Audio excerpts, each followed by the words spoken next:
Everyone has to solve this about the money to go for. Should you go for the money? Should you go for success? You should earn as much as you possibly can in the reasonable time devoted to economics, job, business. Reasonable time devoted to economics, job, business, future, enterprise. With that enterprise and with that job, the key is to earn as much as you possibly can as you balance your life with everything else. Not at the sacrifice of your friendships, not at the sacrifice of values, not at the sacrifice of integrity, not at the sacrifice of wiping out other values in your life, but within balance of everything. Go as far as you can, earn as much as you can, share as much as you can. Jot this question down. Is it possible in America to multiply your income by 10? Kids would be fascinated with this question. Is it possible to multiply your income by 10? And the answer is, of course, yes. Could you repeat that after me? Yes, of course. That helps to emphasize it. That's called exclamation point. And kids with wide eyes will say, is that right?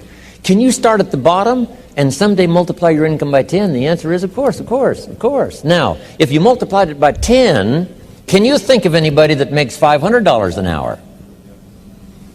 I'm telling you, the Beverly Hills lawyers where I live make at least $500 an hour. Now we've multiplied income by 10 again. Would it be possible to multiply your income by 10 and then multiply it by 10 again? Now, see, that's a little weak. I'm trying to make you believers.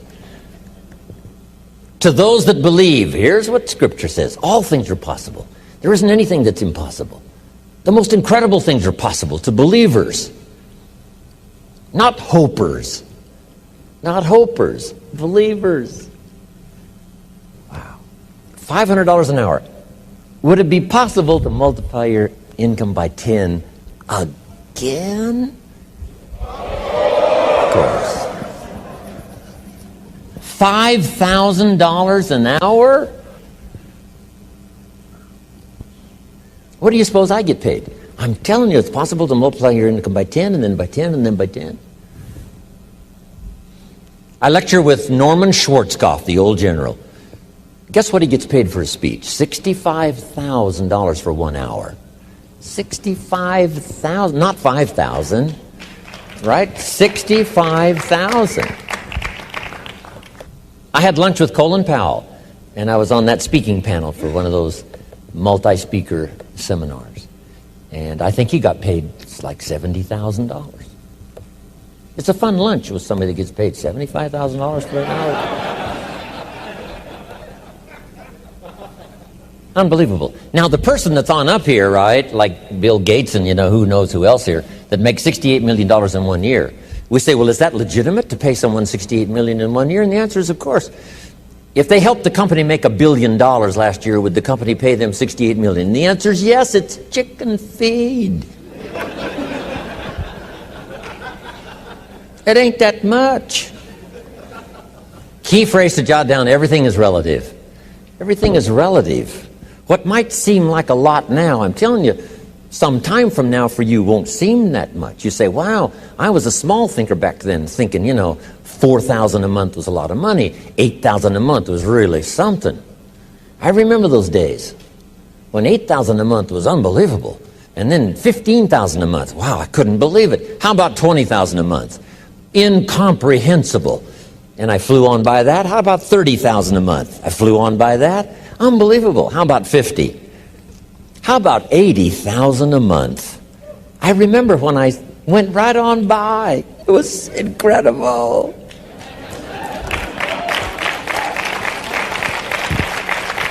Getting paid by the week. I remember when it was, right, 20,000 a week and then 30,000 a week. How about $40,000 a week? How much property will they let you own? As much as you want, all you want and all you wish. Here's the country you live in. All you want and all you wish. That's about as good as we can make it. Next, here's the philosophy of the rich and the philosophy of the poor. First, the philosophy of the poor. Poor people, now this is not demeaning now, this is simply people of modest means.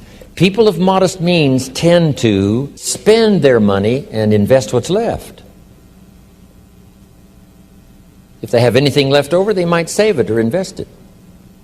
That's the philosophy, the poor philosophy. To spend your money, save what's left. Here's the philosophy of the rich. To invest your money and spend what's left. It's the same money. It's just a different attitude and a different philosophy. Either spend your money, save what's left, or invest your money, spend what's left. Now here certainly is the better philosophy. To invest your money and spend what's left.